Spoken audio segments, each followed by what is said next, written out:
betrayal, strife, pain, rage, anguish, light, willpower, courage. This is Darklaw, and welcome to Decree of Dominion.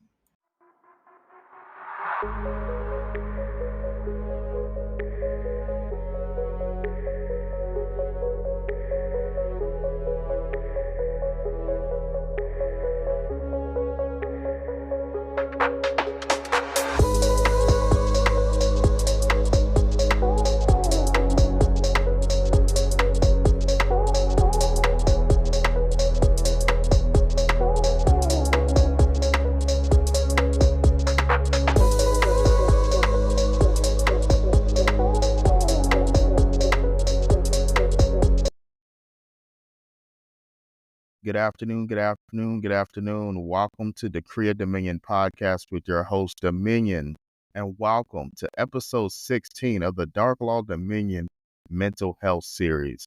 And boy, do we have a special guest for episode 16, season 1 here today. None other than Jasmine Hawkins out of the Jonesboro, Georgia. Jasmine Hawkins is going to bring a very, very interesting perspective to the Decree of Dominion podcast today. And so without further ado, here's Jasmine Hawkins. How you doing today? Doing good. How are you doing? I'm doing well. Thank you for coming on the show. No, thank you for inviting me. I'm super excited. I don't do a lot of these, so it really does mean a lot to me. So thank you. And so can you tell the audience, for those that don't know, who is Jasmine Hawkins? Ooh, who is Jasmine Hawkins? Well, I am a mom of four, and a wife, and I dabble in a lot of things. I am a co-founder of a digital magazine called Becoming Her Magazine.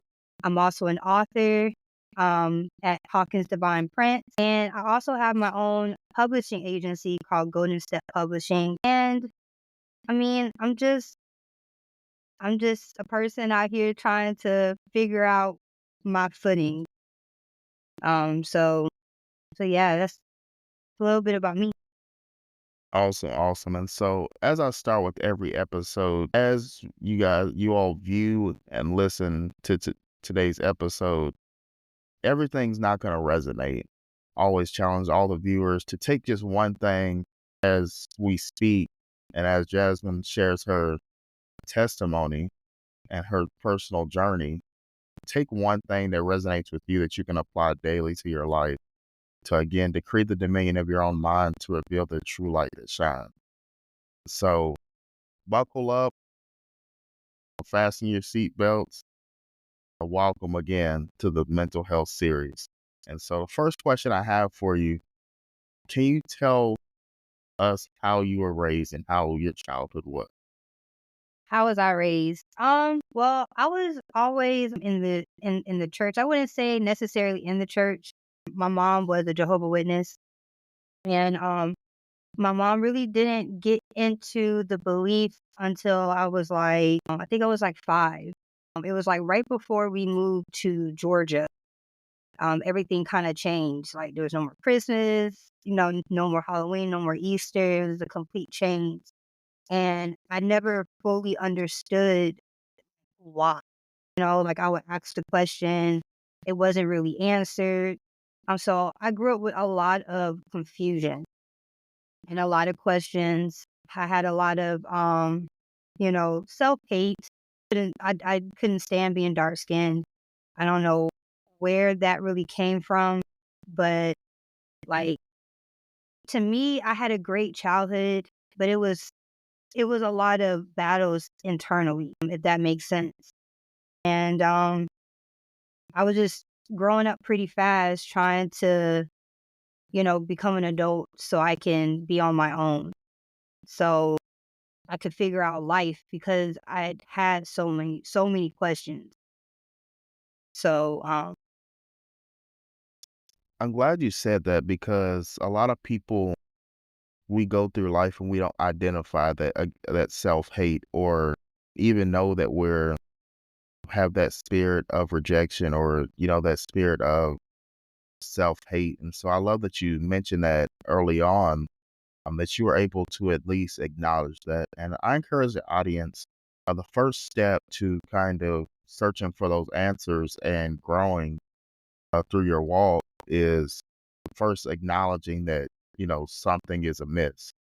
If you go through life thinking everything's perfect, you're never going to grow and want to, have those questions answered because you'll assume that, you don't need to have anything answered. So I'm glad you definitely said that. And so, in your opinion, what would you say, looking back, what would you say was the reason for that change, growing up, switching from growing up in a church to the Jehovah Witness? Well, it wasn't necessarily the church, it was nothing, you know what I'm saying? Like, we celebrated everything. There wasn't really, I don't remember talks about God or anything like that until my mom, um, became she started practicing, to be a Jehovah Witness. And if those conversations were had, I do not remember them at all. Um, what was the question again? I kinda drifted a little bit. No, I said, what's your, like looking back, what would you say was the reason for that change? I think my mom was just trying to to figure out her footing. My mom, she always believed in God. She dabbled in different religions, trying to find the right one, for her and to put her family into. And Jehovah Witness just stuck, and she's still a Jehovah Witness to this day. So, and as children, we follow our parents. So I really didn't have much of a choice. I heard that what you said, mama say, but growing up, I grew up Pentecostal, and it was always, hey, you got your Sunday school, you got your morning service, and we're gonna go to grandma's house and have Sunday supper, and then we're gonna go right back to afternoon service, and then you'll be tasked with taking a shower and getting ready for school in the morning. And so that was kind of every Sunday for me. And so I definitely understand, you know, going where your parents follow. And on that point, I want to freeze right there and just speak to the audience real quick because, again, what she said is she didn't have a choice. And so, as I always say, the Bible says, leave an inheritance for your children's children. And so, I want to ask the audience, as you guys are listening to this episode, what legacy are you leaving your children? What are your children following? That's a great point you made because what we do as parents, directly impacts our children, whether we ask them, whether we notice or not. As a kid, I just remember, seeing everything, from, the lens of a child. And, as I grew older and had conversations with my biological mother, again, because we are domestic violence survivors, a lot of the things that she went through, I knew as a child, but she didn't know I knew until, I had gotten older and we had those conversations. And so I just want to encourage the audience and let everyone know that your children know what goes on behind closed doors and they also see what you're going through. And so how you proceed through life can have a direct, not just physical or emotional impact, but a mental and social impact on your children as well. And so with that being said, walk us through, kind of like your early, going through school and kind of your early adulthood. Going through school, can you elaborate just a little bit on what you mean? Just like how just how life was, navigating that move to Georgia and, as you went through, high school and things of that nature. Well, honestly, so I was 5, about 5 or 6 when we moved to Georgia, and I don't have any, like, bad memories. It's kinda crazy to me because I really don't remember a lot from my childhood. I don't know what that's about, but I do remember, like, splits. I was happy. I was a happy child growing up, and I had a lot of friends in the neighborhood. We started off in the hood. I don't know if you guys know Callan Road here in Georgia, but it was pretty much the hood. But it was a blast, like I've had great friends. I'm still actually connected to them, which is amazing. And it was great, it was great. And then like preteen, all of those emotions and more confusion. My mom and we had a rough patch, growing up. And I just felt like, my mom didn't like me growing up. That's not the case now. I just want to put that, but that's just what the dynamic was going into my teen years. And it just like progressively got worse. Um, and there was a lot of things that was said, and it kind of shrunk my self-esteem even more than what it probably already was. And I was just trying to find an out. Like I started to not be happy. I always had friends. I was always bubbly at school, but it was just like at home there was like a disconnect. It also could have been, the dynamic between my parents. It was very toxic. I could see it. That's one gift that God has given me, is to be able to, you know, read people in a sense, for lack of a better word, feel their emotions. And I could just always tell that they were just unhappy. And so that kind of weighed heavy on me, because I love my dad a lot, and I wanted him to be happy. And I knew, my mom and my dad being together was not like the best thing.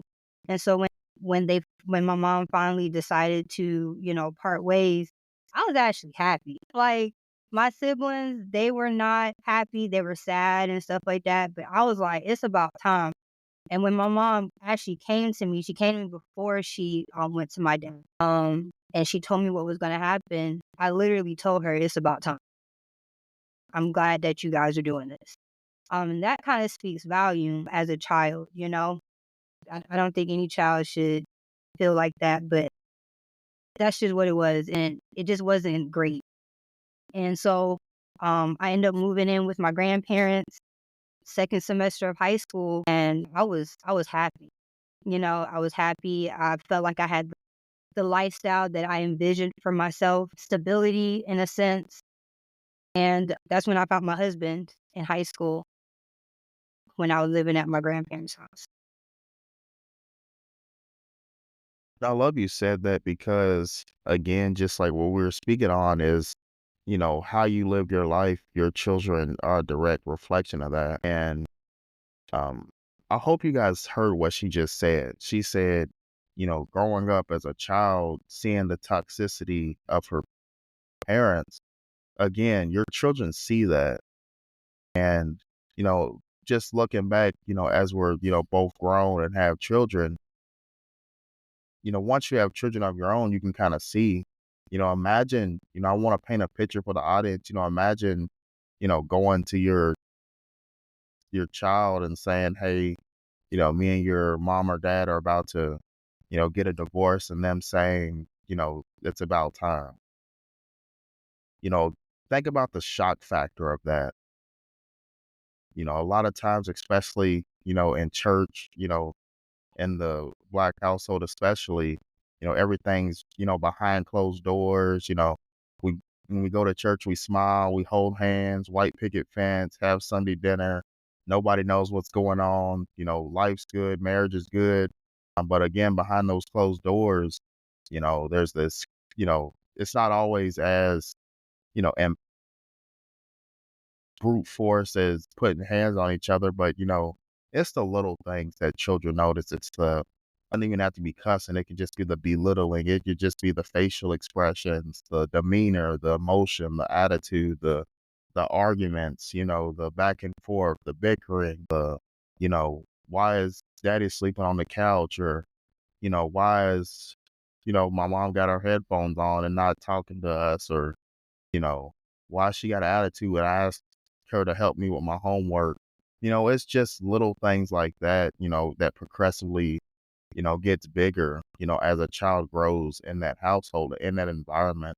And I love what you said there when you said, moving with your grandparents, you know, allowed you to achieve that happiness. And I just want to encourage the audience, sometimes, removing yourself from the environment is the best thing for you. Mhm. But you again have to have the courage to identify that and again make that leap of faith because, the caveat to that is people always try to say, oh, it's always not always grass isn't always greener on the other side. But you have to be willing to have that faith and make that leap to even, determine that. They always say you miss 100% of the shots you don't take. And so I'm happy for you that you were able to make that change and make that. And so just, looking back, especially as a mother of four, you know, how big of an impact do you think that has had, on your life to this point, being able to identify that and make that change?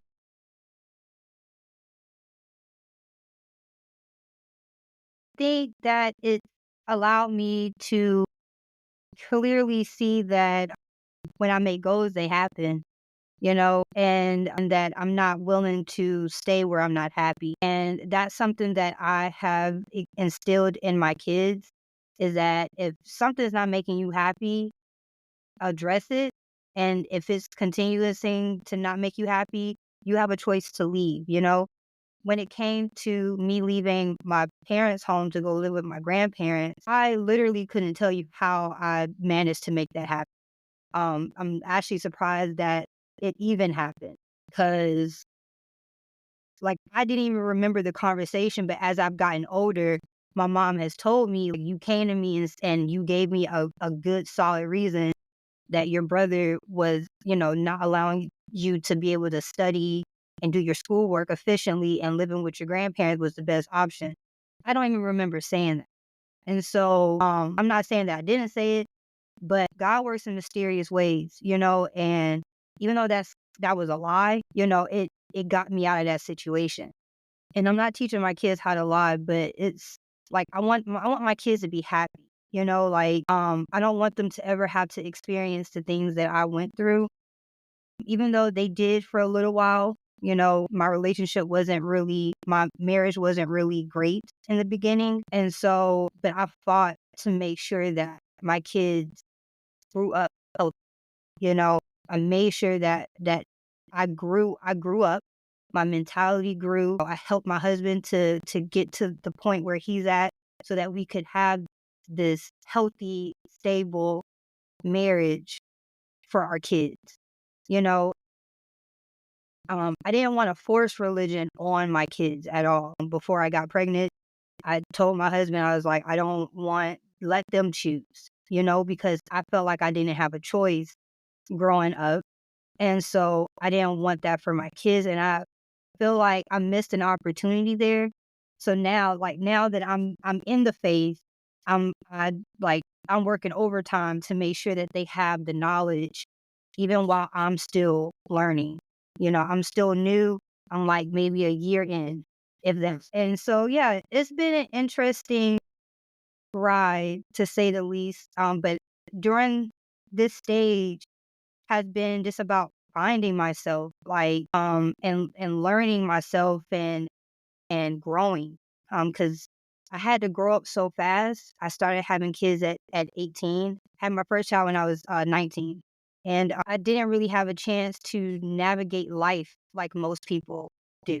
So I had to do a lot of trials and errors and make sure that they didn't affect my kids and my marriage.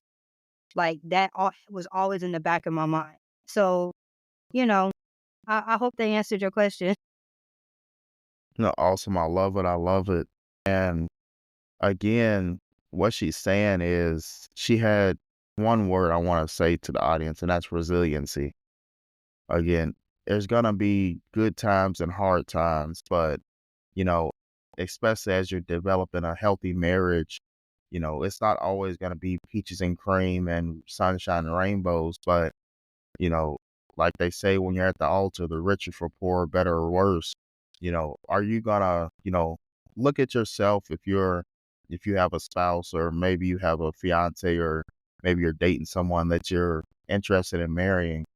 Is that person someone of resilience that's gonna, put forth the effort to make things work and allow the marriage to be prosperous? And so, you said a great thing there, just being young, having again your first child at 19 and still trying to navigate life.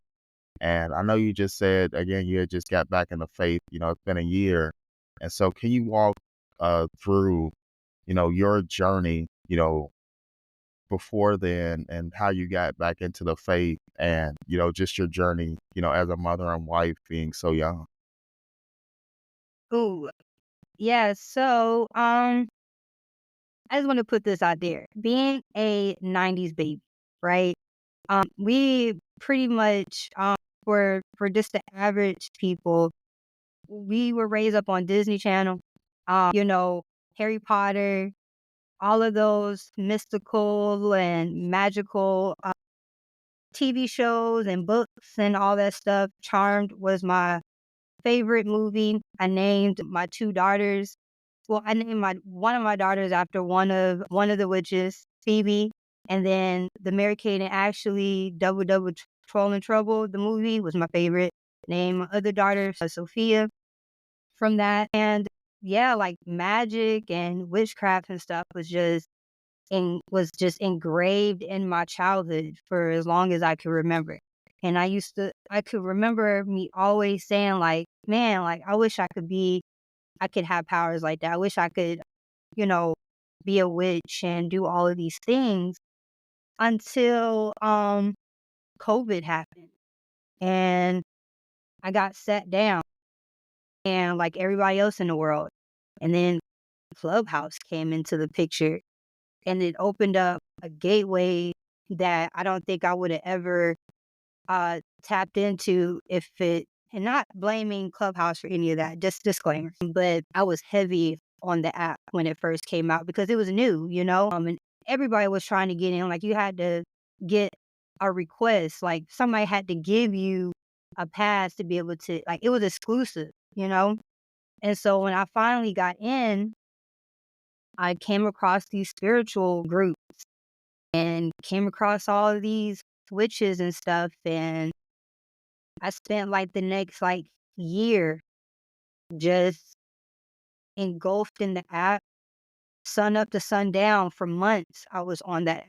I barely was focused on anything because we was locked in the house. We wasn't really doing anything. Met friends there that I called my friends and started doing witchcraft, started doing spell work, candle work, stuff like that. And it was working. That was like the turning point for me, that it actually was working.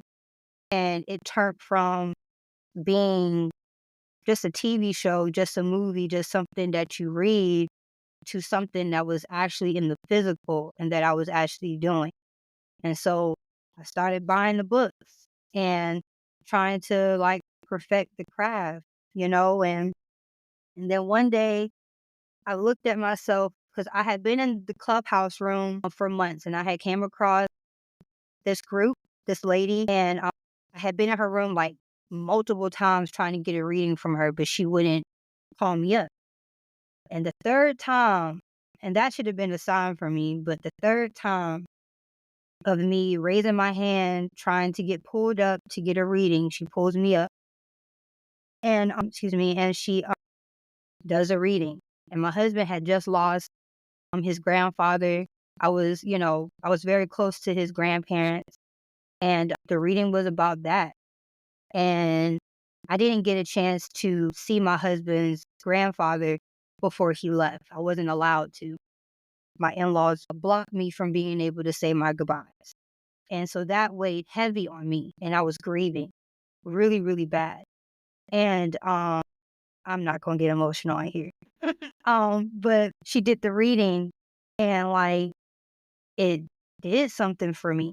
Like, she was like, he's looking after, he's looking over your family and stuff like that. And it was what I needed to help me, stop grieving.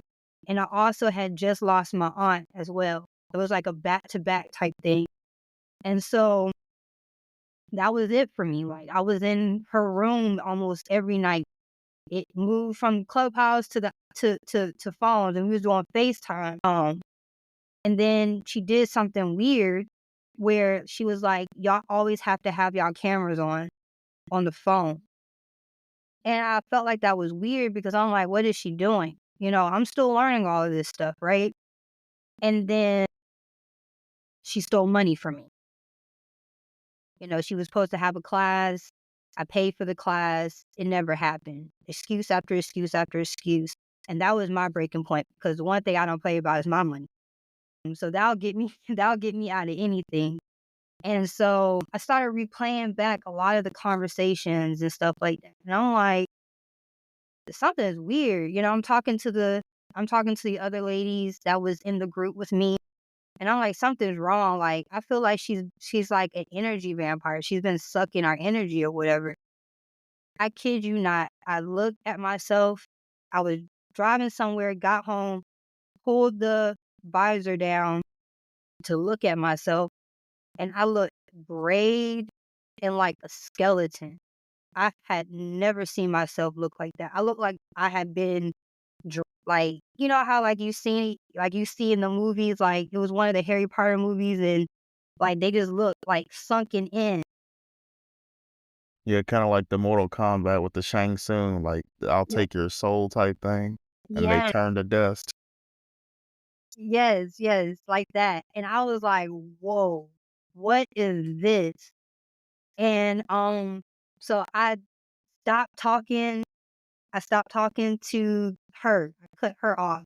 I tried to grab as many people out of her clubhouse as I could. And we moved somewhere else, and then that got low vibrational.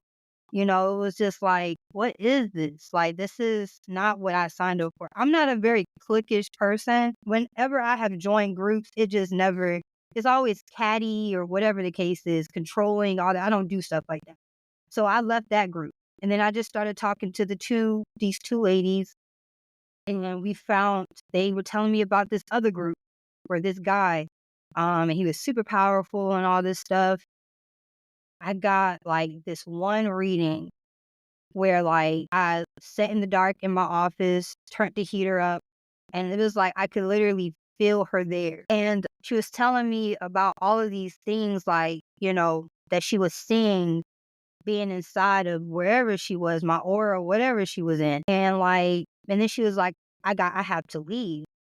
They're telling me that I have to leave. And then I'm like, wait, like, this is cool. You know what I'm saying? Don't leave just yet. And that was it. And like, I felt myself like craving to know more. So I was there again, like, I was there in that room all the time doing different things that he would have us do. And then that got old because I was like, what am I doing?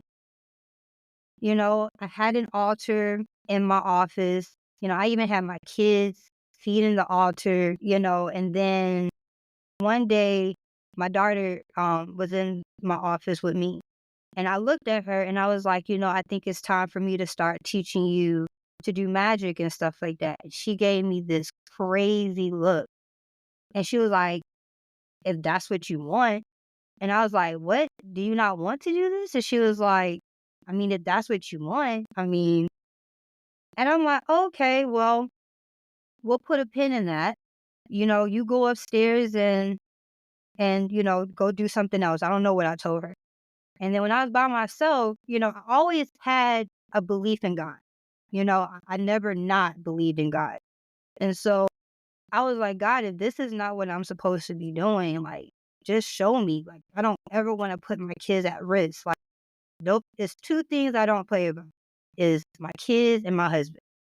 God, like, opened up the floodgates. It was already things happening. It was demons manifesting at my house. My kids were seeing spirits all over the house. They were messing with my kids. Um, like every time I would get a reading, it was something to try to destroy my marriage. And I'm like, it got to the point where I couldn't even have a reading about myself. It was always directed at my marriage. And like I said, I don't play about my marriage. So like I stopped getting readings after a while because I'm like, bro, like, and then I got sick and I went to Mexico on a spiritual trip. This is what broke the camel's back. Um, I went on a spiritual trip. I'd never win anything. It's a running joke. Like I would have my husband do like raffles and stuff because he wins all the time. Me, it is rare. I can count on one hand how many times I've won something.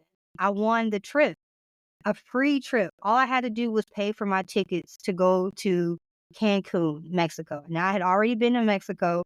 So I'm like, oh, these are going to be cheap tickets. You know, it's like $100, $200. They're like 600. And I did not have that money, but I was like, I gotta go. Like, it's for my birthday. You know, like I don't never win anything. And my husband, you know, him being supportive, he was like, all right, cool, you know, but this is it. Like, cause we don't have the money. So I bought those tickets. And that was weird to me how those tickets were so expensive, but I was like, whatever, whatever. The day finally comes for me to go on this trip. Everything just was not going right. It took my mom so long to finish my hair. Like she finished my hair like maybe maybe 5 hours before my flight. That has never happened. My mom has done my hair since I was a child. She has never taken it long. And then I started to feel sick. And I thought it was just allergies. So I take an allergy pill and I go to sleep. Wake up, I feel my head is pounding. But I'm like, I'm going on that trip. I don't care. I'm going to have a blast. I get on the plane. I get the front row, like the second to front row seat, because I'm like, I want to hurry up and get off this plane so I can start enjoying myself and fall asleep. I'm like, that's all I need. I just need to get some good sleep. 2 hours of a trip. I'm going to get some sleep. I'm going to wake up. I'm going to feel better. I sleep the entire flight. We land in Cancun. I wake up. I feel like I just got hit by a truck. And I'm like, what is going on with me? But I'm like, nope, I'm going to have a good time. I'm not going to think too much into it. Everything in my body was screaming, girl, you is sick. So I'm thinking maybe a sinus infection or something. I get there. The lady who's that's over the retreat, she's not even there yet. So we're sitting there for a few hours waiting on her. And I'm like, what is going on? We finally get to the hotel, room's not ready. I'm like, I call my mom, you know, because me and my mom, we're in an amazing place at this point. Call my mom, and I'm like, I don't know what's going on. Like, I want to go home. Like, this is not what I had envisioned this to be. Like, this is crazy to me. I feel horrible. I feel sick. You know, my nose is stuffy. My head is pounding. It's hot as heck in Mexico. We don't have our rooms. I'm ready to lay down and take a nap. Like, it was just so many variables, and it just never clicked to me. Like, you really wasn't supposed to be there. And so like, we finally get our rooms after hours of her fighting to get our rooms. We finally get it, and we take it, and she's like, y'all just go ahead and just, you know, relax. We'll come and hang out later on in the night. And I said, all right, cool, bet. I'm going to take a nap. So I go in my room. I'm the only one in my room. We all had our own individual rooms. And I lay down, and right in between like that deep sleep and still kind of being awake, I had a sleep paralysis. And I literally felt something pulling me off the bed. And I was so scared because I had not experienced anything like that since I was like younger. And I don't even know how I got out of that. But when I finally was able to move, I was in the position of where I was done being pulled. And that was scary to me. And that sit heavy on my spirit it still kind of sits on my spirit because it's like, I literally was being dragged somewhere and I don't even know where, but there was nobody in the room that I could see, but I could feel this heavy energy in the room. And so I'm like, all right, well, that was really, really super weird. So now it's time to go, participate in all of the events and stuff. And that was going great. It was going great. I have no complaints there. And then it was time for us to get our COVID test so we can go home. It was the end of the excursion, of the resort. And I get my test. My mom had already I've been talking to my mom throughout this whole situation. And she was like, Jasmine, like, I was like, I think I might have COVID at this point, because like sinus infection is like not, I don't know, like I've never felt like this before. And my mom was like, well, I'm glad that you said it because I've been thinking you had COVID. And I was like, well, we're going to find out because I have to take a test to be able to get home. And so we all had our own individual, while we were waiting on our COVID test, we all had our own individual readings.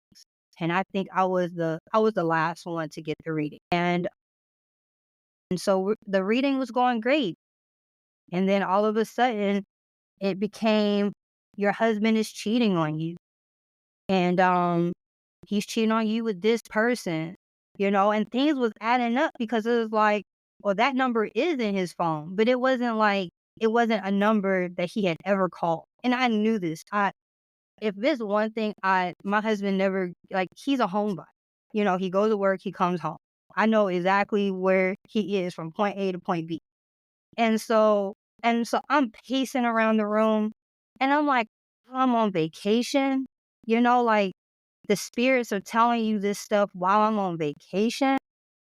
I'm like, I'm ready to go home. Like, because I can't deal with my husband here in Mexico. Like, you know what I'm saying? Like, and I just kept hearing myself say, while I'm on vacation, like, y'all really sat there and told me this while I'm on vacation.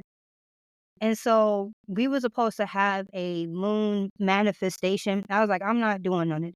I need to go back to my room. And then the results came in and I had COVID. And I was like, well, the verdict's in, so I need to go ahead and go back to my room.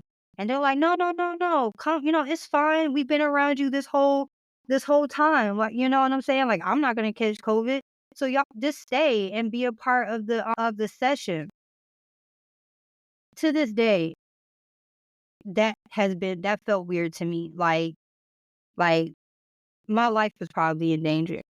Because, like, why would you wanna be in the same room with somebody that actively has COVID, who's willing to go into their room and quarantine because out of respect for everybody else, and you want them to stay?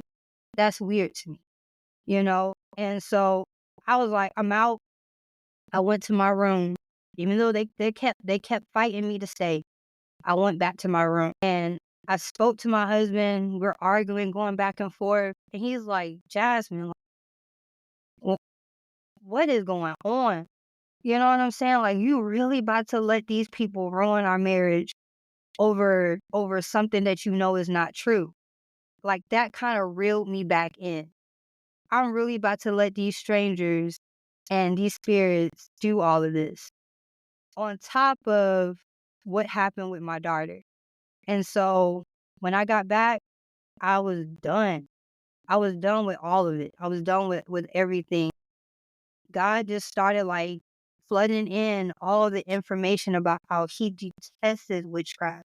We're not supposed to talk to mediums. We're not supposed to do any of those things. And I ended up getting delivered. My mother-in-law took me to go get delivered.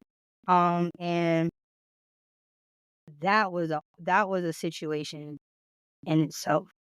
So yeah, that's how I came to the faith. Amen, amen, amen. Wow. Again, I hope everyone, was keying in on her testimony there. So much to break down. Yeah. I want to start with the very beginning because, like I said, I was taking mental notes through your whole testimony. I want to call out something she said in the very beginning of her testimony. She said when she was in, I don't know what was A 90s baby? the group you were in, Clubhouse. The spirit. Clubhouse. Yes, yeah, I had no idea what that was, but what she said was after the third time, someone finally responded. And if, again, I grew up Pentecostal, and if you don't know the Holy Trinity, the Father, the Son, and the Holy Ghost, again, the third time. And they always say the third one's a charm. And so I'll leave that there. And then another thing she said is, the enemy always attacks us, at the sign of our weakest point. And so again, her and her husband were grieving over the loss of family.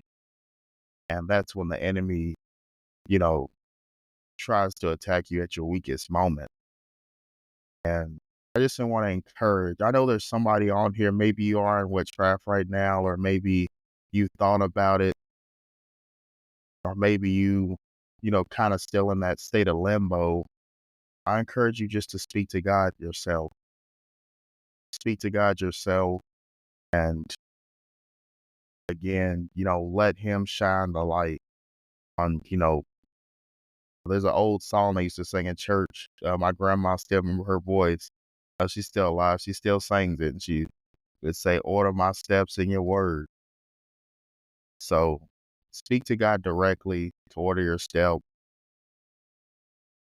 As a society, we have to just stray away from false teachers and false teachings, false prophets, and seek the truth for ourselves. And so throughout her testimony, one thing that stood out is the word I said before she even started. And again, like she said earlier, God works in mysterious ways, and that word is resilience. That word is resilient.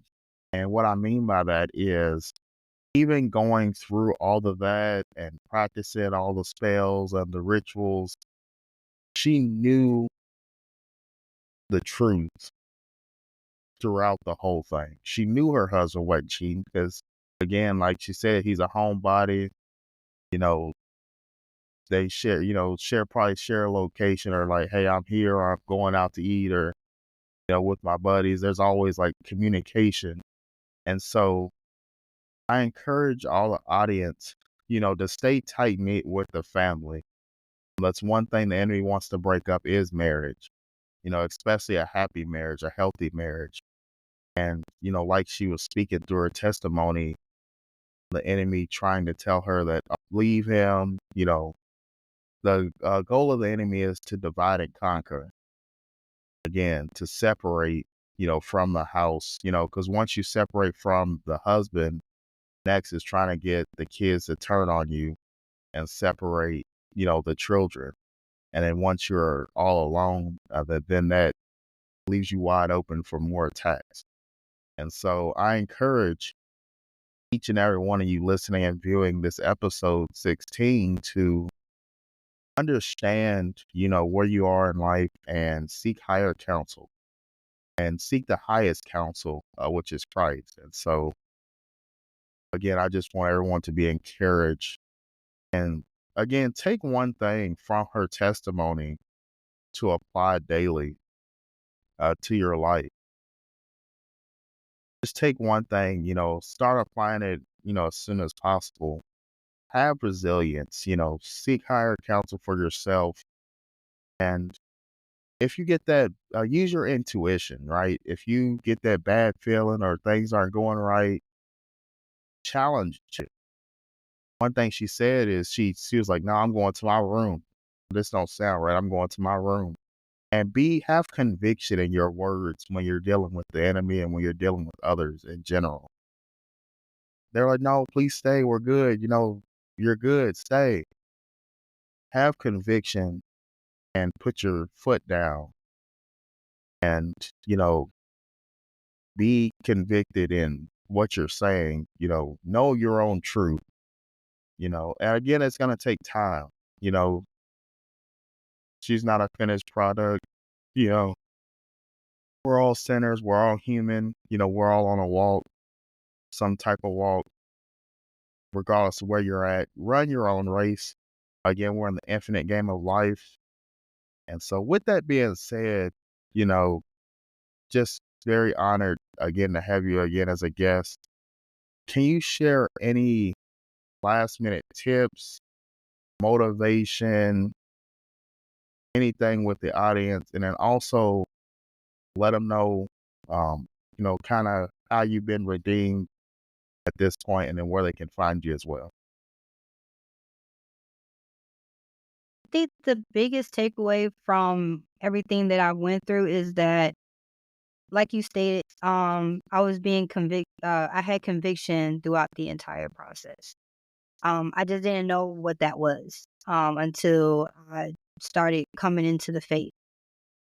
But I found myself hiding my stuff from my husband, you know, you know, just, uh, just being more secretive, in regards to the things that I was doing, locking myself up in my room so I wouldn't be judged, stuff like that. So in a sense, the spirit is is going to give you conviction. And I think my biggest thing that saved me was my daughter. Was my daughter, her giving me that look and making me question the entire thing. I had already been questioning it, because of what they were doing to my marriage, but my daughter coming to me, giving me the look is what truly started the process, the biggest conviction, and started the process of me getting out. And and like you said, just ask God directly. Like, I'd never really spoken to God. Like, I wasn't really speaking to God like that. I never really felt like he would talk to me. I would hear so many other people say, God spoke to me. And I'm like, well, why he ain't speaking to me? And so there was a piece of anger that I had towards God, not talking to me, but I couldn't hear him.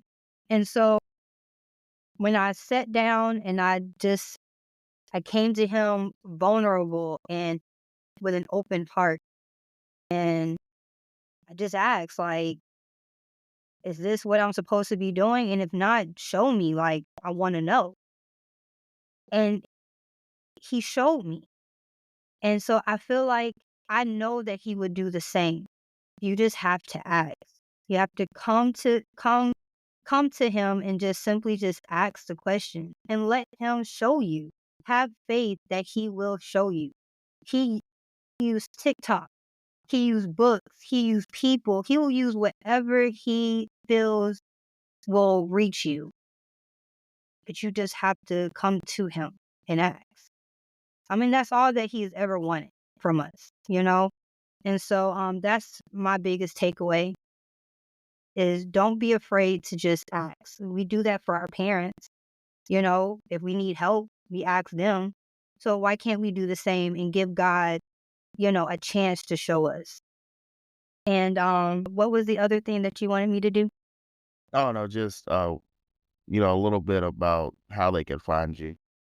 Okay. Oh, and I also wanted to add this, that if you have been in witchcraft, spirituality, whatever the case is, this includes crystals and all of the things. Yes, it talks about it in the Bible, but not the way that we've been using it. Let's be for real. So getting delivered is the first step. My next step is to get baptized. God just brought to me in a movie that, you know, to be reborn is to be baptized. And so that's something that I'm going to be doing. And so if you're serious about this, start by getting delivered first and then see what happens. Do baby steps. You can find me at Jazzy, which is JAZZY _ Hawks, HAWKS. Awesome, awesome. Again, such a wonderful episode here with Jasmine Hawkins, out of uh, Georgia. It's been a pleasure, having you on the Create Dominion podcast. And you fit the slogan perfectly, to create the dominion of your own mind, to reveal the true light that shines. And I'm pretty sure, definitely confident that God's going to continue to shine a bright light with you and your husband and your children as well. So Okay. with that being said, again, take one thing. Now, there's multiple things have been said throughout this episode, but just take one thing whether it's the spirit of resilience, whether it's the conviction, whether it's the, you know, faith to ask God, what to order your steps in his words. Take just one thing to apply to your life tomorrow.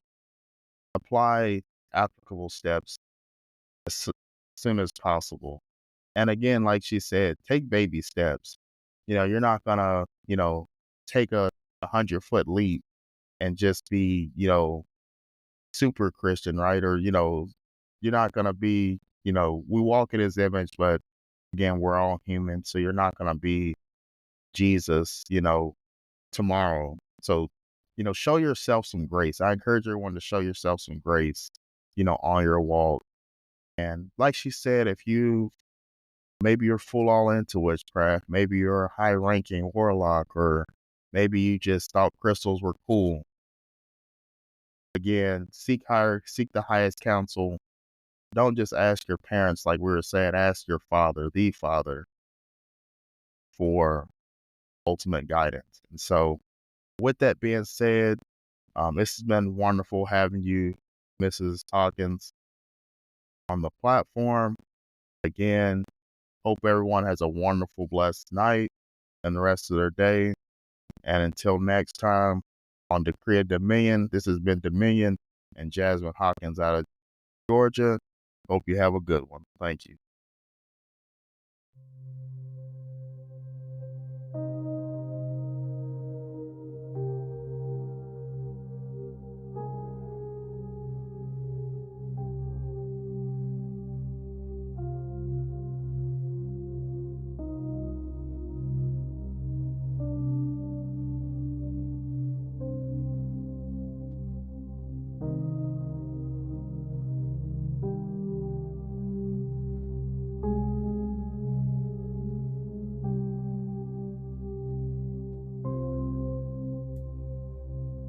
Thank you for tuning in to another episode of the Decree of Dominion podcast with your host, Darklaw. Be sure to follow and like on Spotify, iHeartRadio, Amazon, and go ahead and follow our Facebook and Instagram pages as well. We hope that you took something and resonated with it, that you can apply it to your daily life to become the best version of yourself and decree the dominion of your mind. Remember, decree and declare and take back your rightful throne and your rightful place into the best version of yourself. Thank you.